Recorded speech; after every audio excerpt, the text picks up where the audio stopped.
Gethsemane. Then Jesus came with them to a plot of land called Gethsemane, and he said to his disciples, "Sit here while I go over there to pray." He took Peter and the two sons of Zebedee with him, and he began to feel sadness and anguish. Then he said to them, "My soul is sorrowful to the point of death. Wait here and stay awake with me." And going on a little further, he fell on his face and prayed, saying, "My Father, if it is possible, let this cup pass from me. Only not as I want, but as you." He came back to the disciples and found them sleeping, and he said to Peter, "So you had not the strength to stay awake with me for 1 hour? Stay awake and pray not to enter into temptation. The spirit is eager, but the flesh is weak."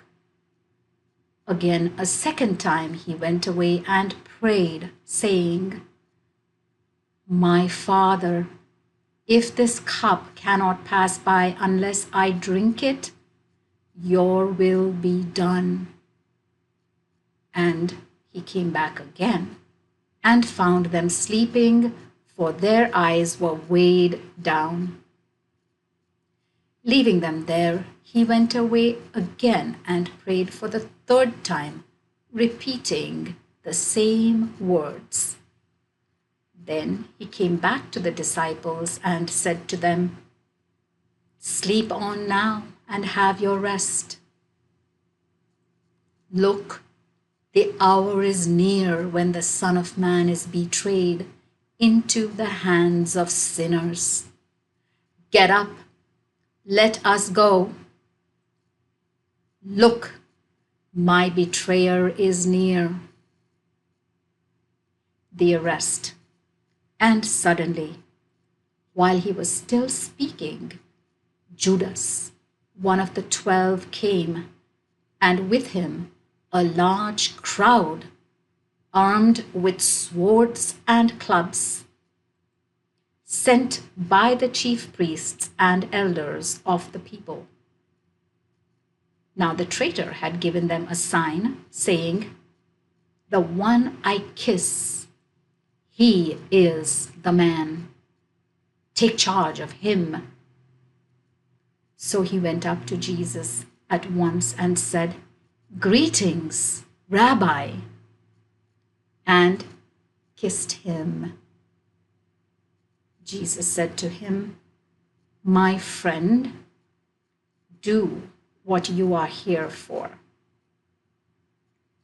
Then they came forward, laid hands on Jesus, and took charge of him.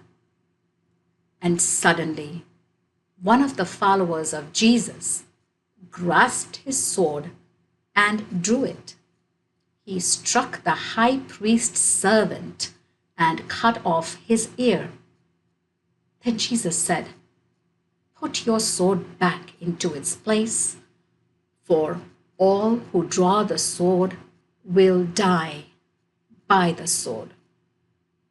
Or do you think that I cannot appeal to my Father, who would promptly send more than 12 legions of angels to my defense? But then, how would the scriptures be fulfilled, which say that it must happen this way?" At that hour, Jesus said to the crowds, "Have you come out with swords and clubs to capture me as though I were a bandit? Day by day, I sat teaching in the temple, and you did not lay hands on me. Now all this happened so that the scriptures of the prophets should be fulfilled. Then all the disciples deserted him and ran away. Jesus before Caiaphas. The men who had arrested Jesus led him off to Caiaphas, the high priest, where the scribes and the elders were assembled. Peter followed him at a distance right to the courtyard of the high priest, and he went inside and sat down with the attendants to see what the end would be. The chief priests and the whole council were looking for false evidence against Jesus on which they might have him executed. But they could not find any, though many false witnesses came forward.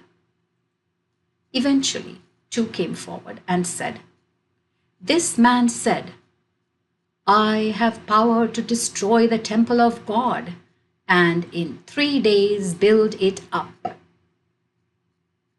Then the high priest rose and said to him, "Have you no answer to the evidence these men are bringing against you?" But Jesus was silent.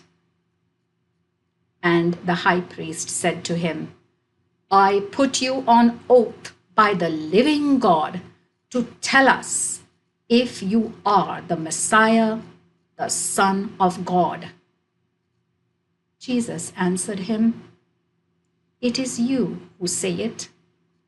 Only I tell you that from this time onward, you will see the Son of Man seated at the right hand of the power and coming on the clouds of heaven." Then the high priest tore his clothes and said, "He has blasphemed. Why do we still need witnesses? See now, you have heard the blasphemy. What do you think?" They said in answer, "He deserves to die." Then they spat in his face and hit him with their fists, saying, "Prophesy to us, Messiah. Who hit you?" Peter's denials. Meanwhile, Peter was sitting outside in the courtyard, and a servant girl came up to him, saying, "You too were with Jesus the Galilean." But he denied it in front of them all, saying, "I do not know or understand what you mean." When he went out into the gateway, another servant girl saw him and said to the people there, "This man was with Jesus the Nazarene." And again, with an oath, he denied it. "I do not know the man."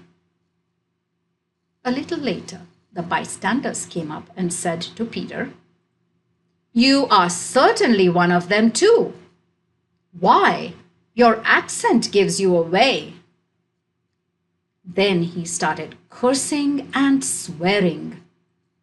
"I do not know the man." And at once the cock crowed.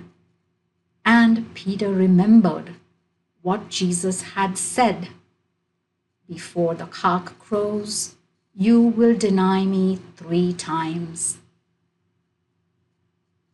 And he went outside and wept bitterly. The word of the Lord.